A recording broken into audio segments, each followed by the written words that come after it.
So I'm Joanna Wotton, I'm the Grant Manager of Trust for London, and I'm leading the Disability Justice Fund. I'm going to give you a bit of information about Trust for London in case people are new to Trust for London and don't know who we are. And also we do fund lots of other things as well, so you might be interested in that. And then we will talk more specifically about the fund, which I know you're all here for. Okay, next slide, please. Okay, we were established 130 years ago, so we're quite an old organisation. In the Victorian time, we fund work to tackle poverty and inequality in London. We give away about £12 million a year, and we typically fund about 300 organisations at any one time. What we currently fund is things that we think will help to stop poverty and inequality happening and to make things better. We are really, really keen to support areas of work where people with first-hand experience of the issues are in need. They have lived experience. Next slide, please. You know, I talked about how we give away about £12 million a year. We have different funding programmes, such as Good Homes in Neighbourhoods, Better Work, Decent Living Standard, Shared Wealth, Stronger Voices, Pathway to Settlement and Connected Communities. We've funded quite a few disability organisations through Stronger Voices and Connected Communities. So after today, I'm going to be preparing an answer to the question if people want to know what is the difference between Stronger Voices, Connected Communities and the Disability Justice Fund, in case you're thinking, I can't apply to the Disability Justice Fund, but maybe I can apply for something else. So I hope that's all clear. Lovely, let's move on. So why the Disability Justice Fund? Well, nearly half of the people in the UK are disabled or live in a household with a disabled person, and they're living in poverty. And it's about a third of people in London so it's really important. And years of cuts have damaged disabled people's rights and ability to live independently. Plus, the pandemic had a really bad impact on disabled people. So that was the reason, thinking, let's have a Disability Justice Fund. Of course, the pandemic also affected a lot of Black people, people of colour, which is why we set up two funds, the Racial Justice Fund and the Disability Justice Fund. But today's session is only about the Disability Justice Fund. Next slide, please. So how do we develop it? Well, we're working in partnership with the City Bridge Trust, that we've both given £1.5 million, which means there's £3 million in total that will be given away over 2 years, about 40% this year and 40% next year, with the rest of the money being spent on making things more accessible or supporting organisations in ways we haven't thought about, etc. But we will make sure we spend all of it. We're not going to keep any of it back. To help us to prioritise, find out what the priorities for the fund should be, we met with a group of deaf and disabled community activists, and they helped us think about what the aim of the fund should be and what the priorities should be. Also, we knew there had been research into deaf and disabled people's organisation and the difficulties they were facing. It's called Understanding the Needs of Disabled People's Organisation in England. We will send you the link afterwards as well. But we've also had a funding programme at the moment called Strengthening Voices, Realising Rights, specifically for deaf and disabled people's organisations. And we've learned a lot from that. So we use that learning to develop this. But we also wanted to be linked to our sister fund, the Racial Justice Fund. So that's why some things may look a bit similar. Okay, so I hope that's clear. That's the background. Let's move on. Before we talk specifically about the fund, I think it's important to make sure that everybody understands the definition of disability we're using, as it may be wider than you think. It includes things like neurodiversity, mental health, long-term health conditions. Of course, it includes things like learning difficulties, people with mobility impairment, people who are deaf, visually impaired. If you're not sure, feel free to ask us. We are also funding impairment-specific organisations with this fund, so you don't have to be a pan-disability organisation. So I hope that's reasonably clear. Excellent, let's move on. So what is the aim of the Disability Justice Fund? Well, we want, the Trust for London wants to help contribute to making a strong, vibrant, and diverse and sustainable movement for social justice for disabled Londoners who are more likely to be living in poverty. I think it's important to remember that we want it to be a strong movement. We want to contribute to that happening, to be strong, vibrant, lively, lots of ideas and so on, diverse. So it's about a wide range of people, people of colour, people, LGBTQ+, young, old, everybody, and it needs to be sustainable. It needs to be able to carry on growing and getting better and getting stronger. So how are we going to help this movement, we society, to do this? By funding deaf and disabled people's organisation, DDPOs, to become more effective, powerful, inclusive, influential and sustainable. But that's what we're really keen to see. I'm going to be using the acronym DDPOs quite a lot. So that's Deaf and Disabled People's Organisation, because it takes me a long time to say Deaf and Disabled People's Organisation. So DDPOs, great, let's move on. So what do we want to fund? We want to fund work that strengthens the capacity or ability of DDPOs to do campaigning, policy, advocacy, and generally fighting for change, but also maybe working together to fight for change. And we're really keen to contribute to growing, so maybe having more DDPOs or making them larger and stronger, broadening them. So maybe at the moment they tend to work with older disabled people, but widening the age spectrum, for example, and we want to make them more diverse. So that's what we're looking for. Let's move on. So, but there's no point in us giving away money if you don't see change. We want society to be a better place for disabled people, particularly those who are living in poverty. I'm just going to wait for the interpreter, who will need to be pinned. Bear with me a moment.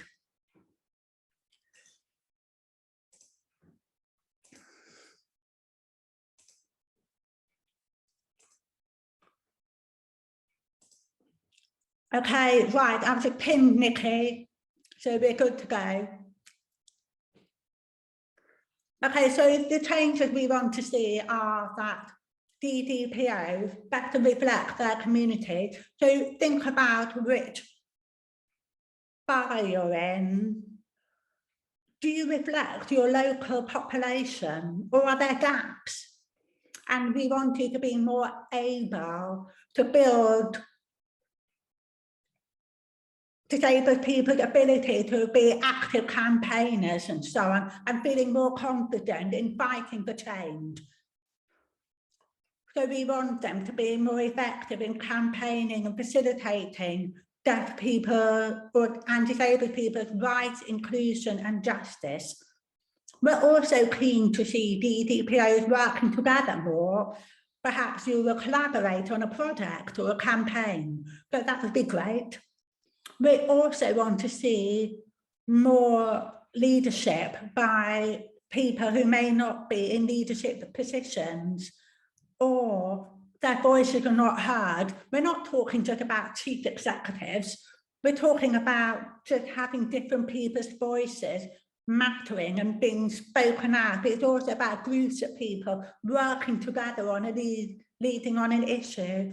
When we talk about seldom heard groups, sometimes some organisations seem to get more funding than others. We do define this more in our guidelines, but we are really keen to fund people and organisations that look at fighting for the rights of people who may face more than one type of discrimination. So, for example, they may be Black and gay, or that might be Black and older, or it might be LGBTQ plus and they're deaf. They're just, so we're interested in that as well. Okay, let's move on. So you might be wondering, who's allowed to apply for the fund? Jasper, can you reveal all? Can you just go through all the slides? Thank you. It's organisations and not individuals. You cannot apply if you're a single person applying for funding. You must be an organisation. And this is really important. And you're not going to get the funding if you don't have this. Is that your organisation must be led by deaf and disabled people. That means 75% of your board or trustees must be deaf or disabled.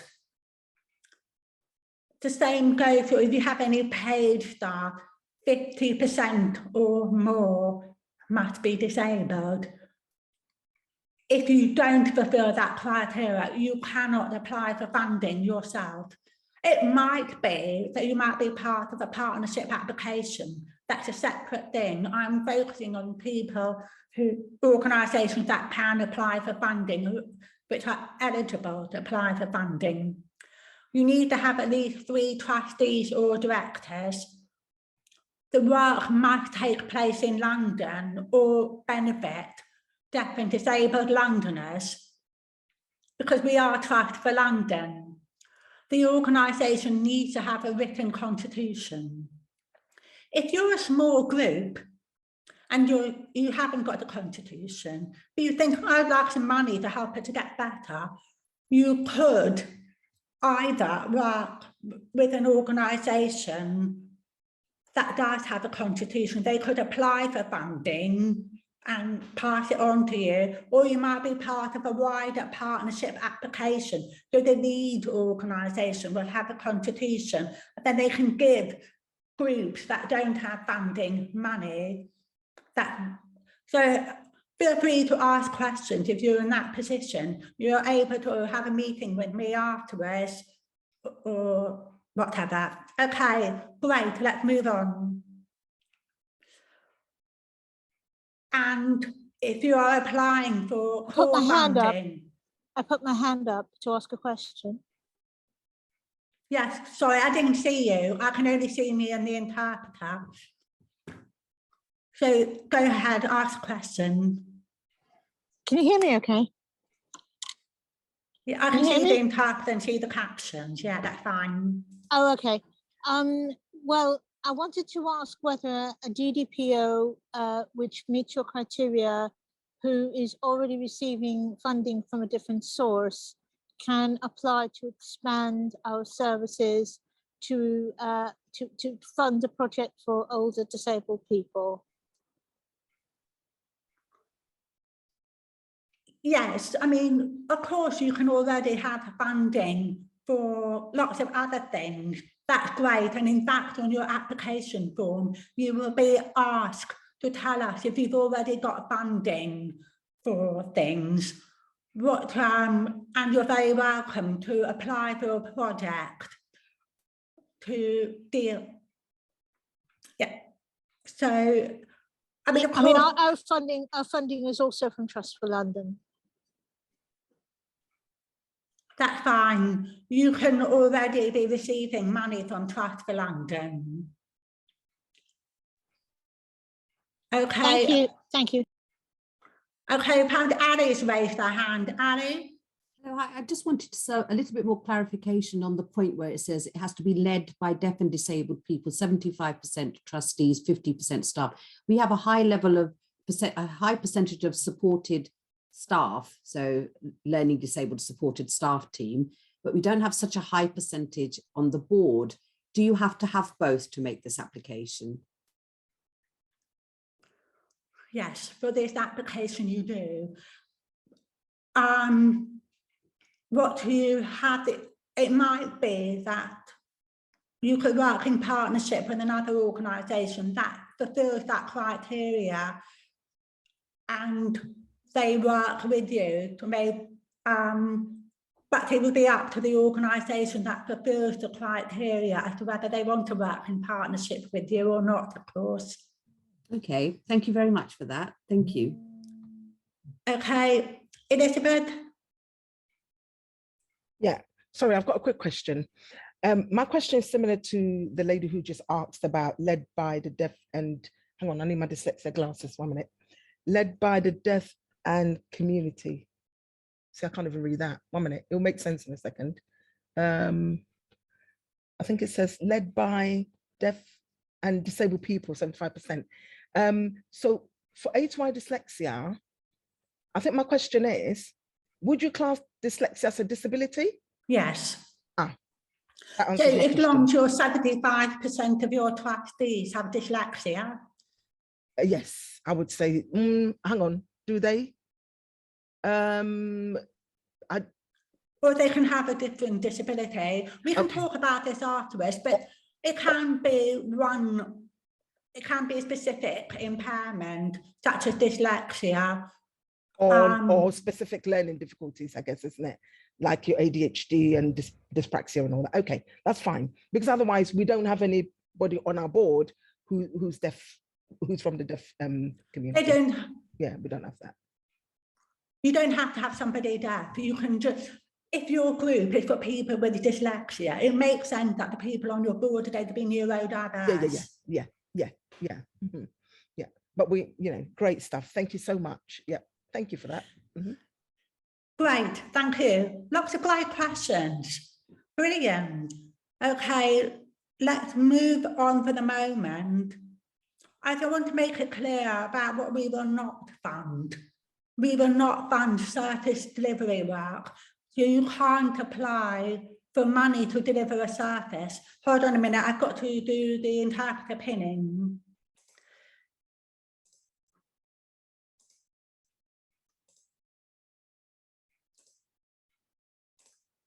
Okay. Great, sorry, we will not fund service delivery work. So you can't apply for money for a service. You might be able to apply to us for your service under our other programs, but not under the Disability Justice Fund. Okay, you can't apply for work that you've already done. It needs to be in the future. We're not going to fund organisations with lots and lots of money. You can have reserved up to 9 months worth of expenditure, that's fine. If you've got really serious financial problems, we're not going to fund you because it will look like you're not able to do the project because you've got such financial problems. We will not pay for buildings, but we will pay for things like computers. We've got full details in our guidelines of what we will or won't fund, and you can always ask a question. Okay, let me just look at the chat function. I could see there's a question arising. Oh yeah, somebody's asking if our board is lower than 75% at the moment, but they're going to be increasing it in the next few weeks. That's fine. The deadline is the 3rd of October. Just sort it out before the 3rd of October. Okay, great. Let's move on. So you're probably wondering, how much will you apply for? Because that's what you're here for. You want money. Okay, just to clarify for people who may have joined a bit later, we are recording today's session and it will be available on our website afterwards.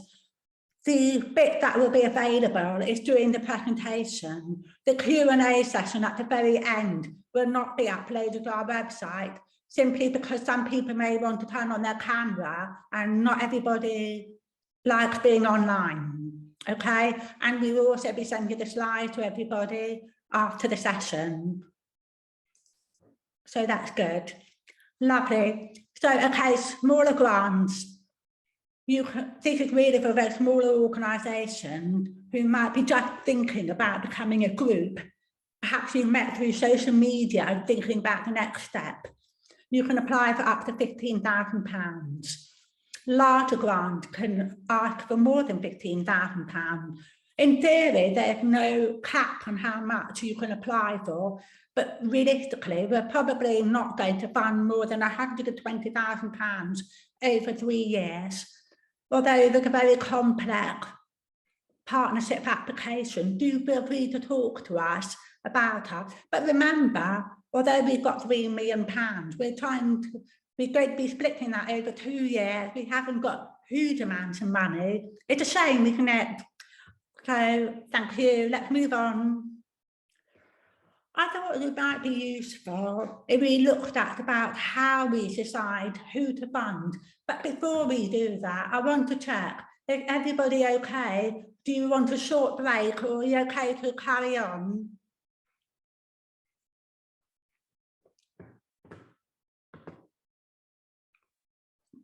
Okay, we'll carry on for the moment, and then we will have a break a bit later, because it's quite warm and everybody will want to drink. Okay, so how are we going to decide who to fund? We've got a short listing criteria. So what I was talking about before is eligibility criteria. And it's also worth looking at 3.7 in our guideline, which says what we will not fund. You won't even get past go if you don't fulfill that. But then when we're trying to decide who shall we shortlist, these are the criteria that we will use. So if you're applying the smaller grant, which is less than £15,000, what you will need to show for us to shortlist you, that you want to do work that develops and empowers your members or group or people with a specific impairment, such as dyslexia, or it might be an intersectional issue. So maybe you are Black and have dyslexia, for example. So you want to do work that develops and empowers your members or group, and you can show how you will use funding to develop a shared identity. So you're thinking, yes, we are a group of people who share an experience, and we want to fight together to challenge injustice and unfairness. So that will be the shortlisting. So when I'm looking at applications from people, that will be something we will look at. I'm just going to look at the chat function. There's a question there. Okay, people are asking if there's going to be more than £3 million. Well, we've definitely got £3 million for this year and next year.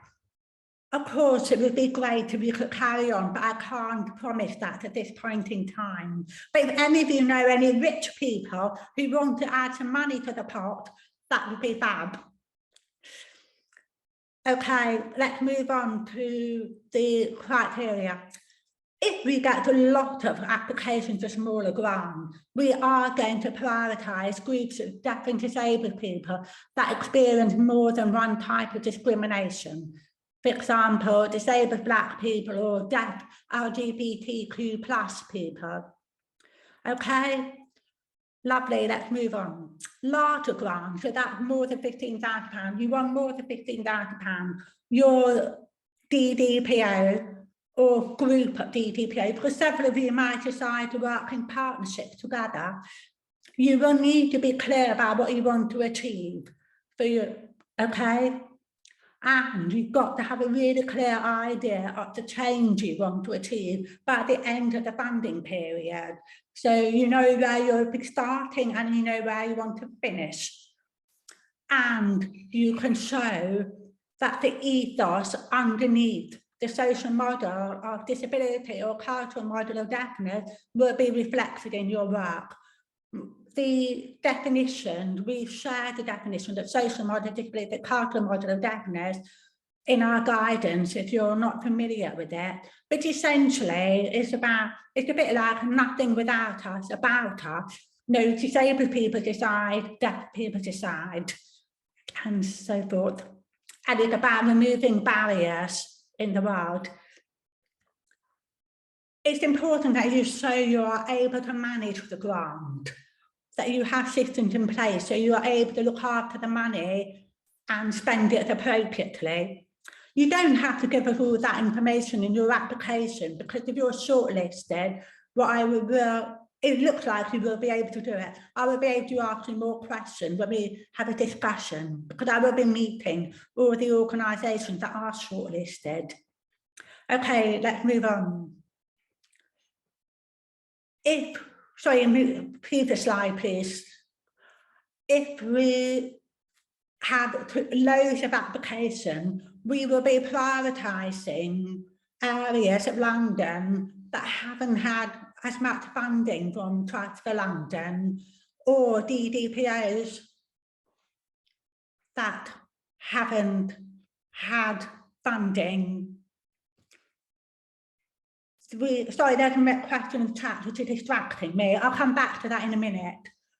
We're going to be prioritising those groups. For example, we have given that money to groups led by people with learning disabilities or difficulties, deaf people, disabled, deaf people, visually impaired, and mental health. So again, we give examples in our guidelines as to where we haven't given funding. And there are areas of London that at the moment don't have a DDPO at all. And that would be great to see something happening. And like with the smaller grants, we're keen to see work that tackles more than one type of discrimination. But the full detail can be found on our website. And just don't look at the chat, because I think there's a question there. Right, somebody's asking if the clear idea for change, does it relate to the theory of change model? Okay, you can use theory of change. But I think if you're a small organisation that never applied for funding before, we wouldn't necessarily expect you to do that.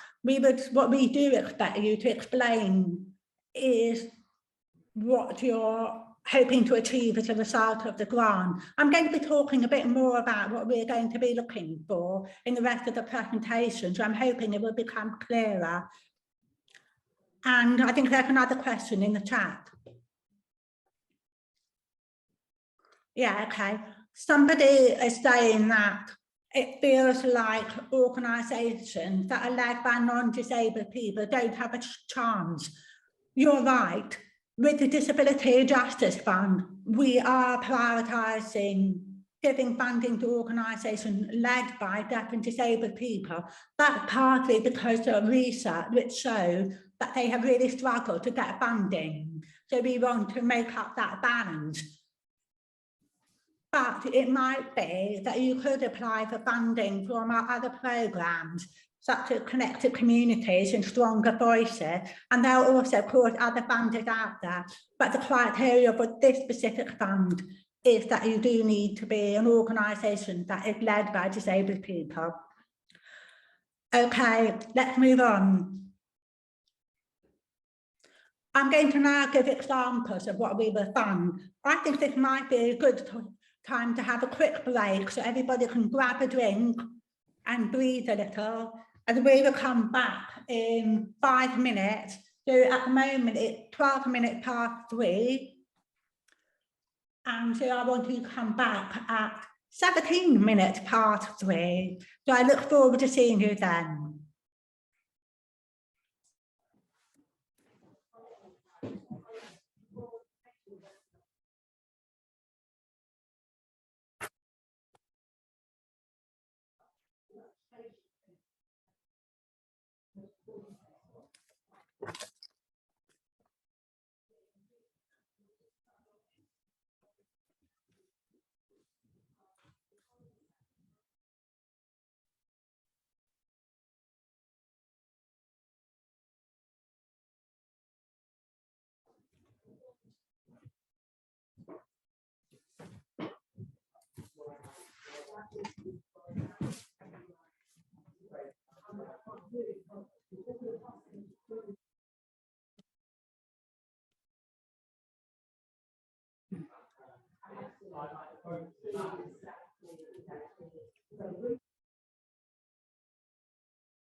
But you know that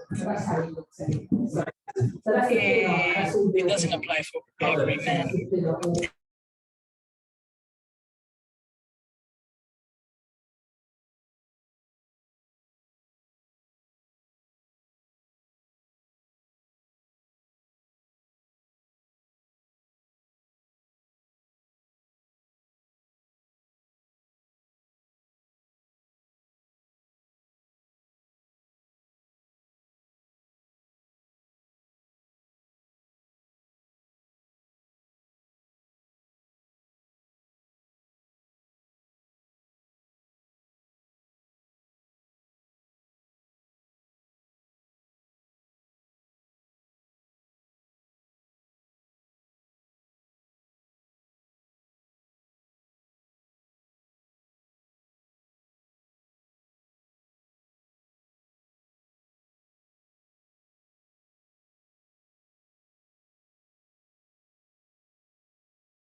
Hi, everybody.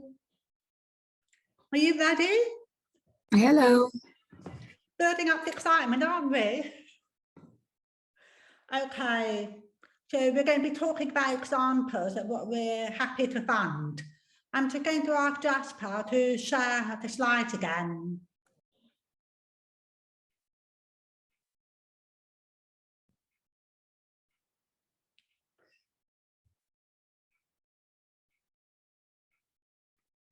Brilliant. Thank you very much, Jasper. Okay, so example, let's move on to the first one. So some of this is repetition. You already know we're keen to fund voices where people are not being heard at the moment. We're keen to fund work that engages young people and develop the next generation of diverse leaders because we want a sustainable and thriving disability movement in London for the next few years, not just for 2 years. We're happy to fund campaigns and policy and advocacy work. And I know we said we wouldn't fund service delivery, but if you're getting really interesting information about the problems being faced by disabled people, use that information to campaign for change. Absolutely. And that might be something you might want to work with other DDPOs about, because it's probably being an issue being faced by quite a lot of DDPOs and not just you. We're interested, of course, in you coming together to develop joint responses. And we would love people who've traditionally not been involved with the disability movement think, what's that? I'm not sure about that. But they know they've got a condition or impairment that unites them. They're thinking, maybe we should fight for our rights. That would be great. Please apply. Okay, let's move on. So examples of what we will fund. So if it's maybe several DDPOs want to work together on a project to train young Black disabled people to be leaders, that is an example. It doesn't mean that you should do it. You might think about it and go, no, it would be better to do this. Absolutely, go for it. Development grants. So maybe a group of DDPOs will get together and you go, oh, it'd be great to work together. But we need to think about this properly. We need to talk to some consultants. We want to have some facilitated away days to make sure we really think about this properly. You can apply to us for a development grant. What you will need to do is explain what you're hoping to do in the long term, and then saying we will use this money to help us come up with a more detailed project plan to achieve this aim. So that, I think development grant will usually be for partnership work. I think, okay, let's move on. Just to remind you, we're not funding service delivery, because I know so many people are coming today who work in service delivery organisation. So we might be able to fund it under one of our other programmes, but the Disability Justice Fund will not fund that. Okay, let's move on.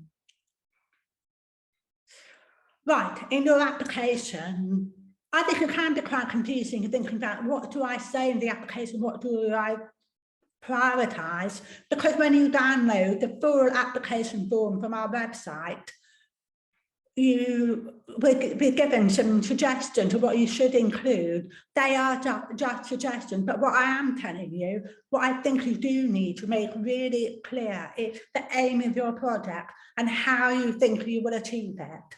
So we know you've thought about it. Okay, great, let's move on. Right, I know you're confused by this slide. You're thinking, why are we travelling from London to Birmingham? It makes sense, I promise you. Okay, so my aim is to get to Birmingham. Okay, but I've got lots of different ways of getting to Birmingham.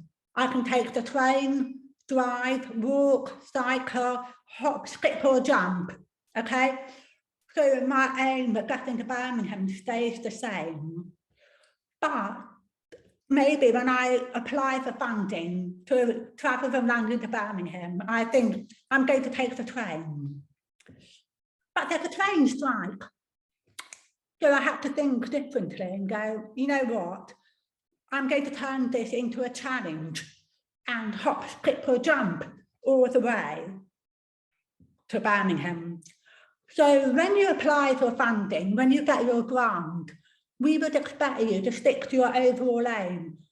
But it might be when you start the project, you go, oh, I can't take the train after all, that's okay. But what you do need to do is tell me you've thought about how you're going to get to Birmingham. You have decided to take the train because it's air conditioned. We've got lots of different reasons for it. I need to understand your thought processes about why you think that's the best way of doing it.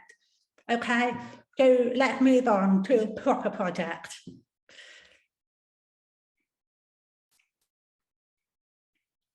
So, for example, we're going to look at DDPO A and B. So I'm going to call them DDPO Amazing and DDPO Brilliant. But they both have the same problem. They really struggle to respond to all the consultation requests. So they're thinking, bruh. Okay, Rona, you've got questions? Yeah, I have my hand up. Yeah, you were talking earlier about funding projects for young people.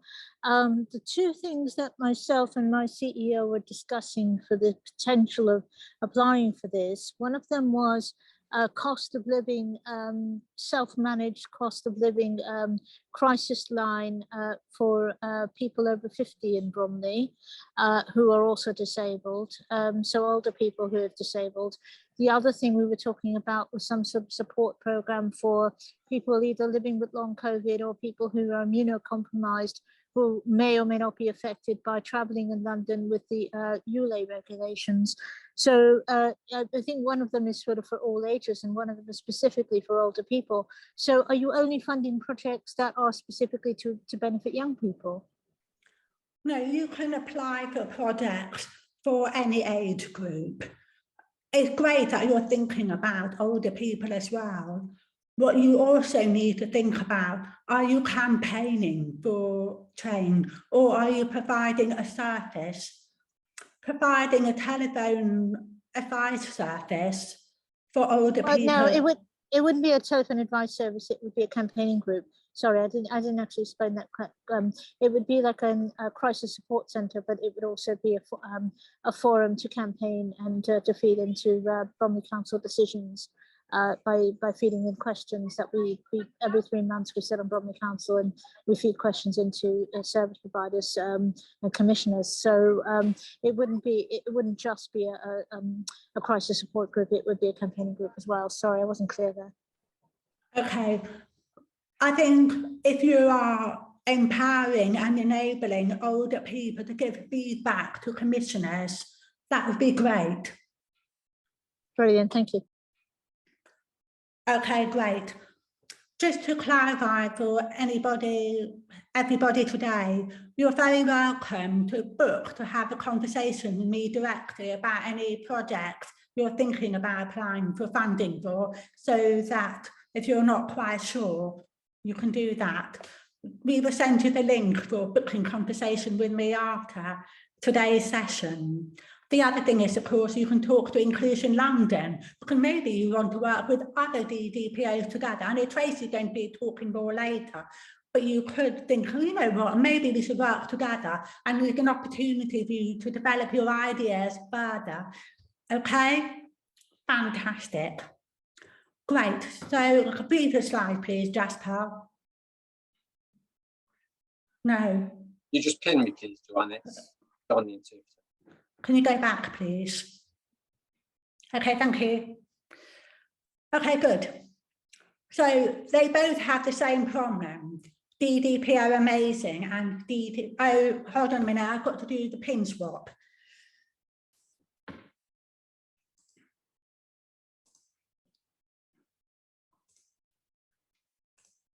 Okay, hello, so we've got the tag to swap, marvellous. Okay, so both DDPO Amazing and DDPO Brilliant find it difficult to respond to the consultation request. So they think, let's apply to the Disability Justice Fund for £75,000 over 3 years, because we know that the Disability Justice Funds want to help organisations respond to campaign better, etc. So DDPO Amazing decided to apply for funding for a part-time policy officer so they can reply on behalf of the DDPO. That's what they decided to do. Let's move on to the next slide. DDPO Brilliant decided to apply for funding for a membership engagement officer so they can reach out and encourage more people to become members. They're going to be targeting young people and older people in care homes. They're also going to be talking to residents of 2 council estates in their borough, which have very diverse population. They're going to have training sessions so all members understand that they can influence the borough. And to help them do this, they will learn more about how the politics work, have public speaking training so they become more confident about speaking in public. They learn how to write emails to councillors, but also they might learn how to do it for themselves as an individual, also working together, because they all email the council to say we have a right to good services because we live here. And they also have sessions where all the members can discuss and vote for what the DDPO's brilliant priorities should be. It's an example of co-production. So which one are we more likely to fund? At the moment, I think we're going to be more likely to fund DPPO Brilliant. It's more sustainable. It's training up a group of people to be more aware of their rights. But perhaps when I'm thinking about shortlisting, let's go back to DDPO Amazing on the previous slide, please. They've applied, but maybe they've got no staff at all.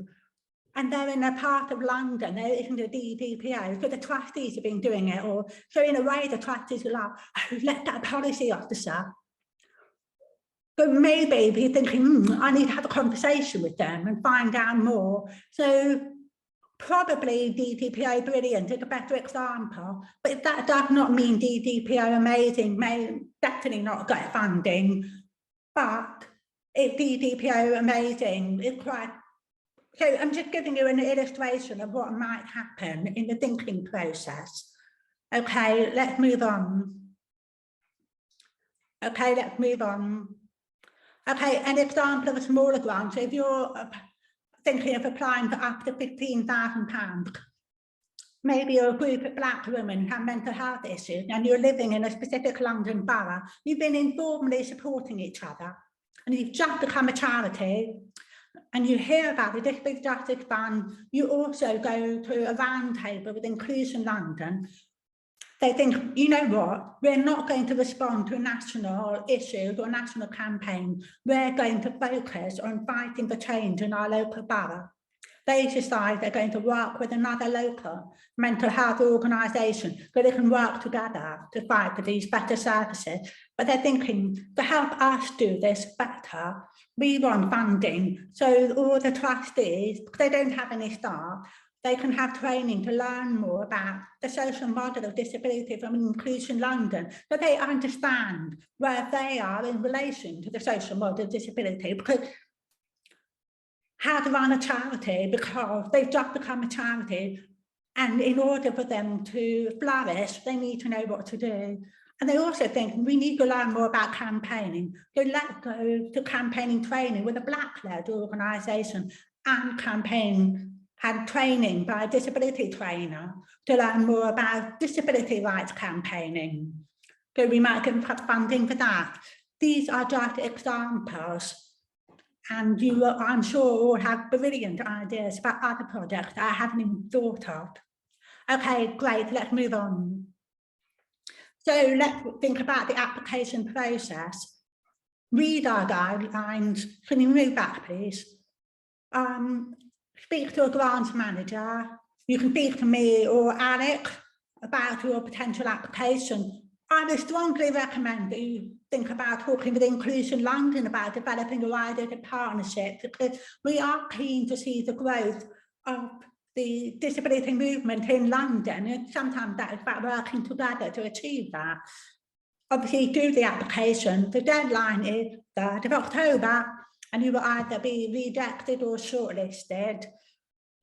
Don't worry about putting loads of information in your application form. We've tried to keep it reasonably simple so that it's not overwhelming for you.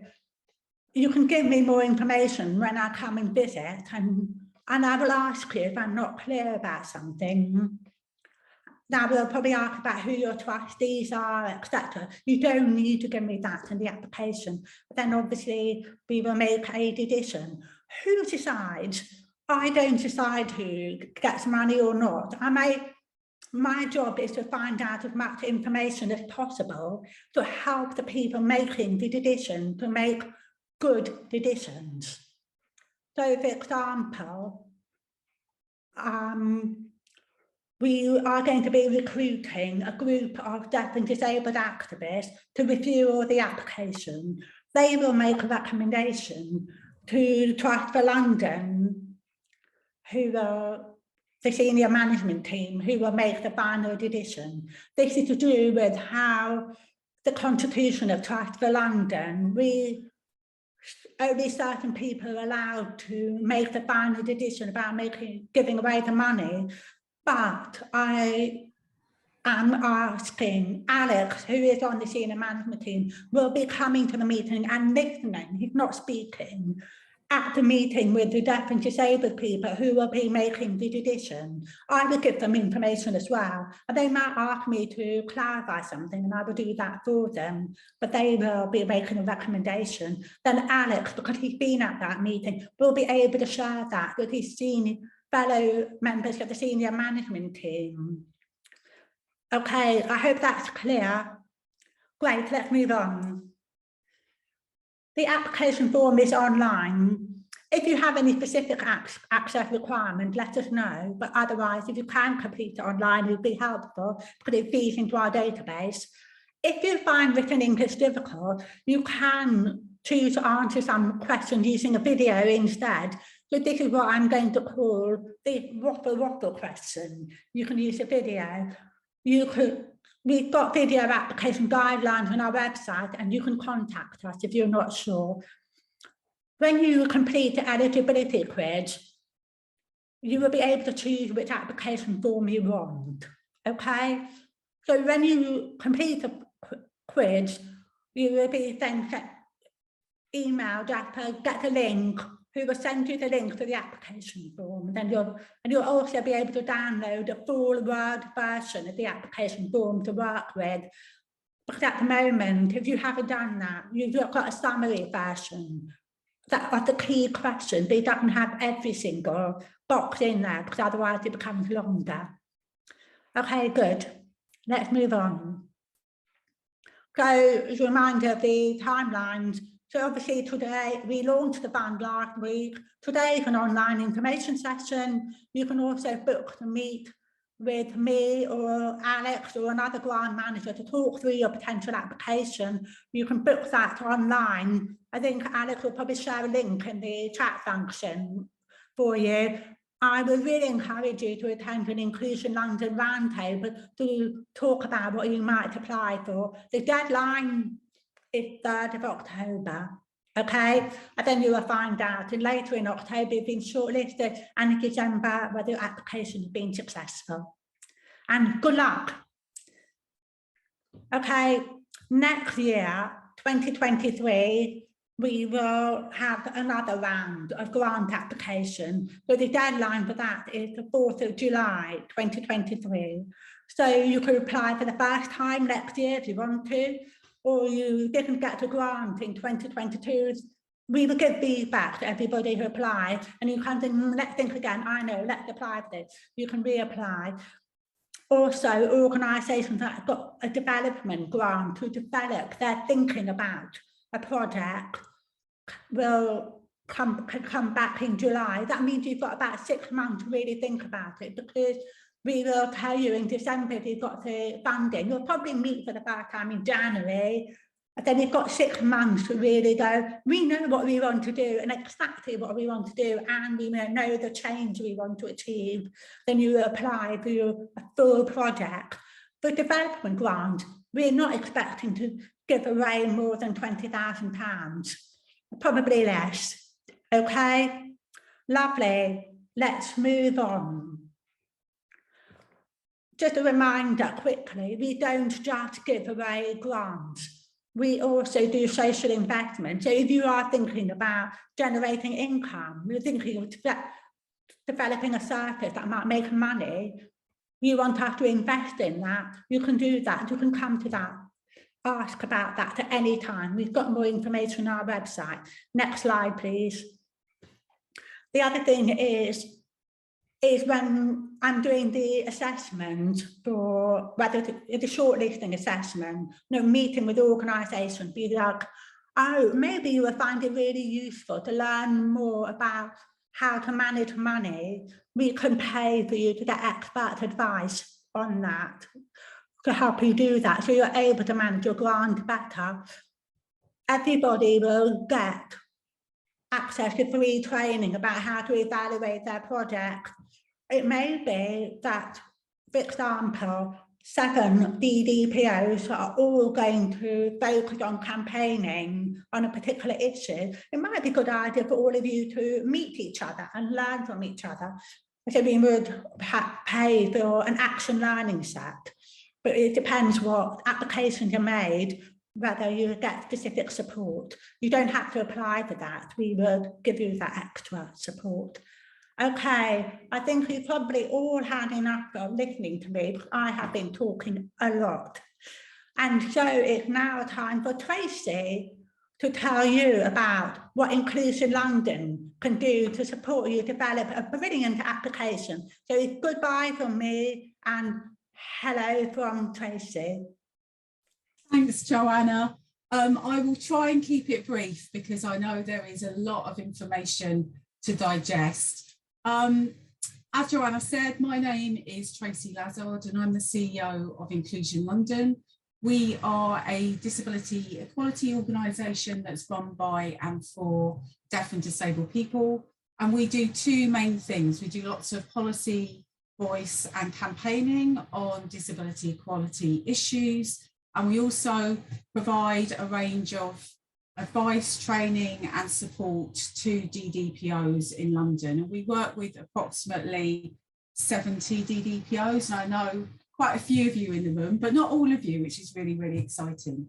So I guess I just firstly want to say I can't kind of overestimate how amazing this opportunity is. Funding for organisations that are run by and for deaf and disabled people, funding to do movement building is so rare. So this is an amazing opportunity. We've had 12 years of very little support to do movement building, and movement building has been the engine and it's been at the centre of the change that deaf and disabled people have created. So I'm going to put in in the chat a timeline.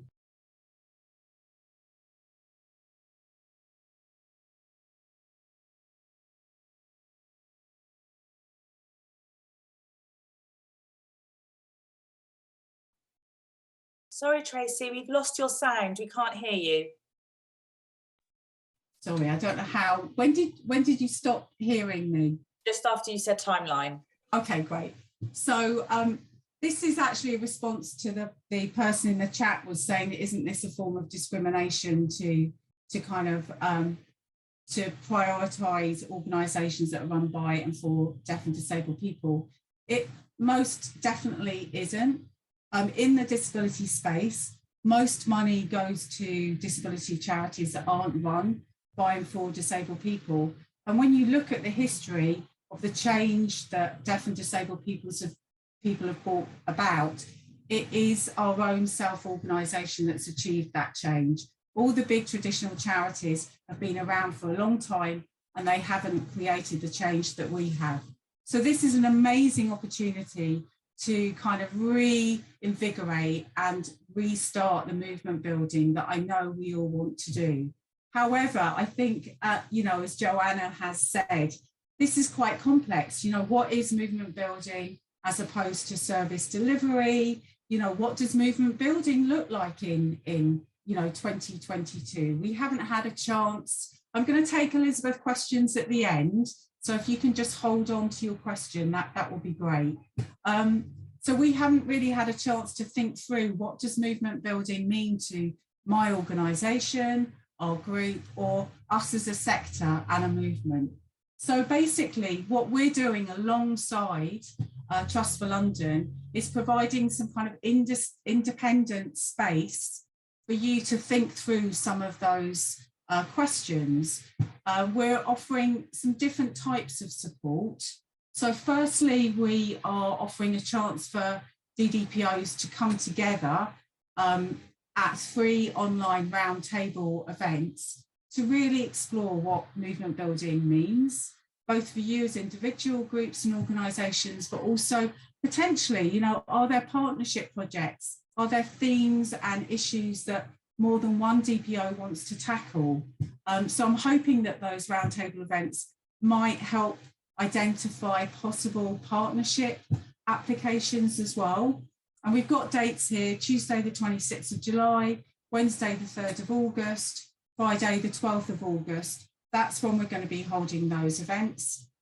I think Alex has booked details of them. They're all on our website and how to book.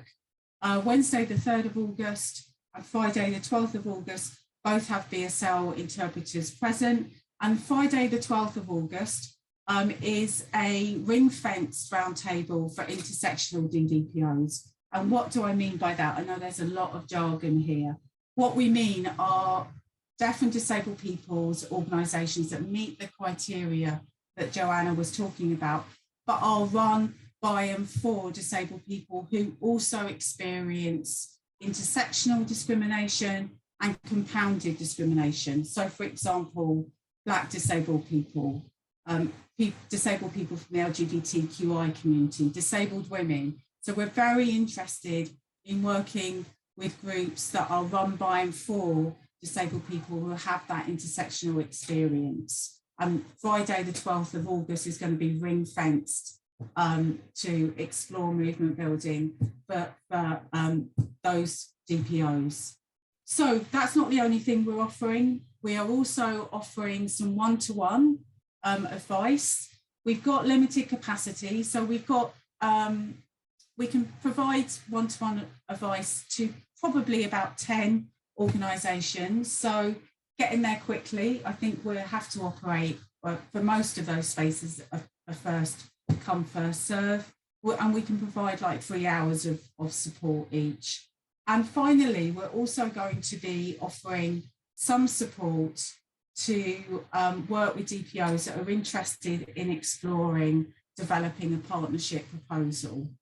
And it's great that there is a development fund. So if you're thinking about something that's really new and innovative, and I think I'm sure there's lots of new and innovative ideas in our sector and movement, that might take some time to really unpack and think through. And it's great that Trust for London have a development fund that will enable DPOs not to rush this process and to really carefully build a longer term project. So that's the support we can offer. All the details are in the chat. Please drop me an email if you want to book a one-to-one support, partnership support. And if you're interested in the roundtable, we've got the link for how you join and just book a place. So yeah, really looking forward to talking with groups and organisations about how we can really maximise this opportunity. It doesn't come around very often, a chance not to get really kind of run down with service delivery and a chance to do all the stuff that we want to do but haven't had a chance to do for a very long time. So I think there are a few questions. So Elizabeth and then Rona, I don't know, then I'll see if anybody else is coming up. Yeah. Hi, Tracy. I think my question is for, to be honest, my dyslexia is so bad, I forgot the first lady's name. Joanna. Yeah. My question is more for Joanna. I think I've got a little bit confused, to be honest with you, because there's a lot of information here. When you've got severe dyslexia that I have, you're just like, I need to go back and listen to all this in my own time, probably bedtime, and just literally process it, break it all down, understand it all. But so far, I just have one question, and I just hope I don't forget it because my memory is like a sieve at the moment. This is my question. Now, when Joanna spoke, I think she said perhaps disabled Black people or deaf and disabled. Are we able to apply for the funding based on being a Black-led organization, and supporting people with neurodiverse? One question. Or are we able to apply for the funding for disabled Black people from the deaf community? Which is which? Yeah. Because, sorry, you're muted. Yeah. I still can't hear you. You're muted. Yeah. Sorry. I mean, my understanding is this fund is for organisations that are run and controlled. It's not my understanding. I know it is for organisations and groups that are run and controlled by deaf and disabled people. So it would have to be a Black organisation of Black, deaf and disabled people. Right. Not of neurodiverse, as in disability. Well, no, that includes, I mean, it's really interesting. I mean, our definition of disabled people absolutely includes all impairment groups. So that includes people that are neurodivergent, including people with ADHD, people who are on the autism spectrum, people who, you know, have dyslexia, absolutely. So, I mean, I think kind of Joanna and where we can kind of, I'm sure we can clarify who we mean by that term, disabled people. And I know many people don't use that language. Yeah, absolutely. Yeah, I tell you, I think where I'm really confused is we are a Black-led organisation, so that's one aspect of it. But we don't have that many participants that come to us that are deaf. So do we qualify or not?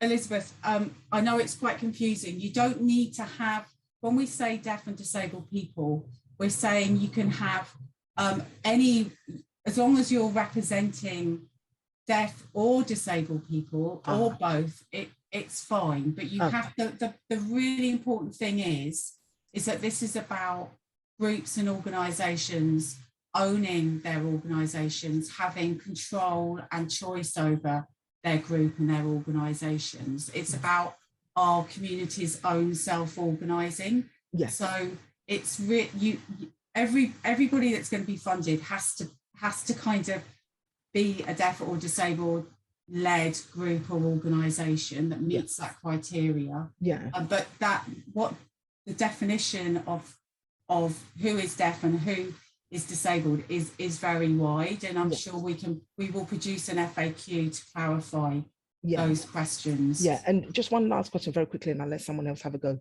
We will struggle to put everything in writing for this application. I know there's a video version. Is it dyslexia friendly enough to be able to do a video version of an application? And I think what I'm trying to link to that question is, are your process dyslexic friendly enough for the application? I will ask Joanna to deal with that because it's their process, not ours. But I've had a look, and it is a really simple form with about 800 words, which you can just do a video on explaining what you're wanting to change and how you're going to do it. So it is one of the more simple forms that I've seen. But I think that's a question that you can definitely have a one-to-one with Joanna on. Thank you. I don't know, Joanna, if you want to come in at all, or you're now lying down after speaking. Rona, do you want to ask you a question? Yeah, I think I can remember it. I have a really bad short-term memory. I'm campaign organizer and campaign coordinator for Bromley X by X, but I do a lot of this sort of work as an individual person away from X by X because I love it so much and I believe so strongly in it. And on the 23rd of July, I'm going to an event where it wasn't accessible to begin with. I got in touch with the organization who have spearheaded it, and it is now accessible, or more accessible than it was, because I fed into their team and they put some of my ideas into practice. So it's going to be a mass networking and organizing and movement building event.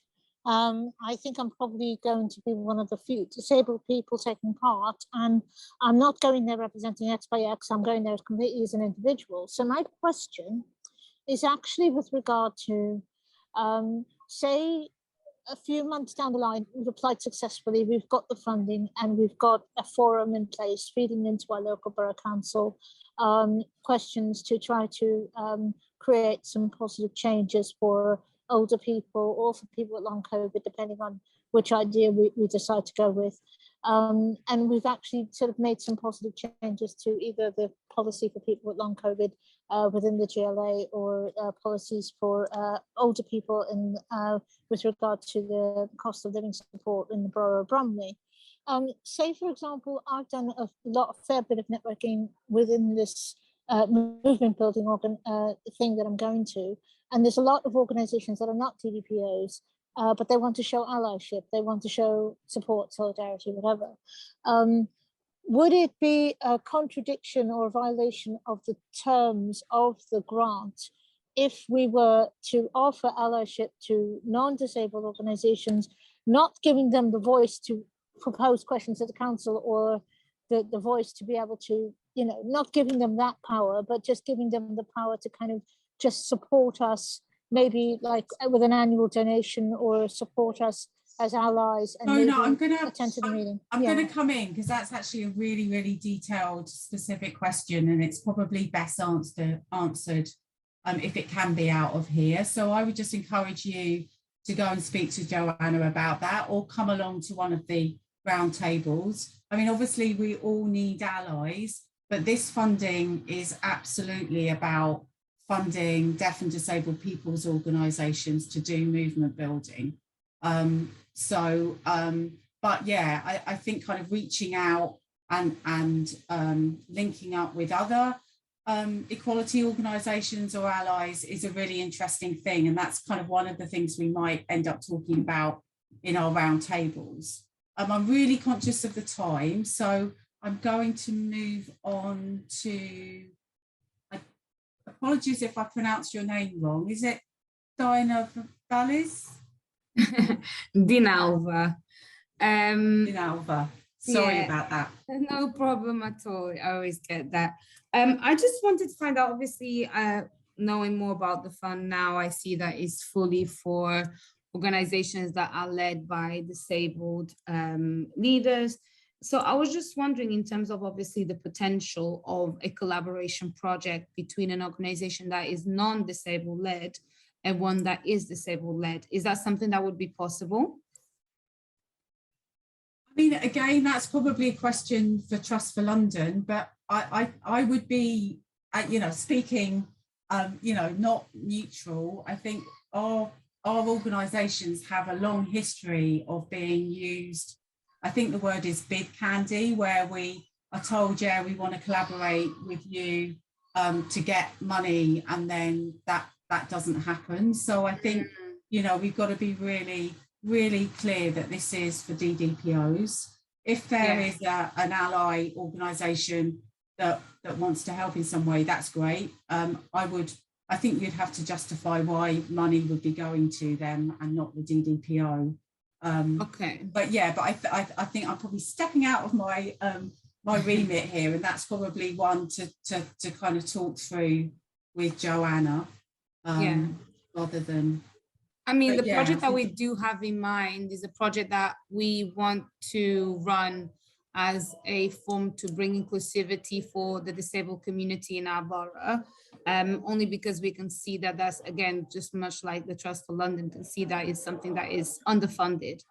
So I'll be definitely looking into it and see if Right. how we can handle that. Brilliant, thank you. Thank you. Joanna, we've only got a couple of minutes left, so I think I'm probably going to hand back to you. Okay, thank you very much, Tracy. So remember, do contact Tracy if you have any questions or any thoughts. I'm just going to unpin her so she can lie down now if she wants to. Okay, great. So some people have asked quite detailed questions. So what I'm going to suggest that you book to talk to me directly so we can talk about things properly, because I think it's quite hard to do this here when you're having to try and say what you want to do quickly. We are absolutely supportive of people working with allies and so on, and that could be part of your project plan. But but the only people who can actually apply for funding are deaf and disabled people's organisations. So I hope that makes sense. What you can do is email me if you're just not sure. I'm just pasting in the chat function a link to where you can book to talk to me directly about your project, okay? Or you can email me. We're talking about whether the process is dyslexia friendly, Elizabeth. I think because everybody's dyslexia affects them differently, it's probably useful, good for some people and probably not for other people. So I would really encourage you to reach out to me directly, and we will do our best to make the process work for you so it is as accessible as possible. And that is true for anybody, really. If you're looking at the website thinking, oh, please feel free to email us. So we will do our best to make the process as accessible for you as possible.